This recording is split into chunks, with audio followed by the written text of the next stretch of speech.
Let's mix up some more mud.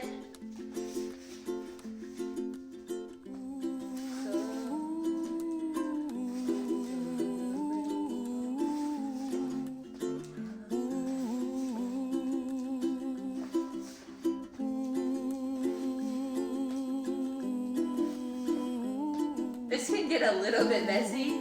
You want to make sure the glue is stirred in all the way, because otherwise you'll have places that harden up more than others, and some spots that won't harden up if you don't have it mixed up good.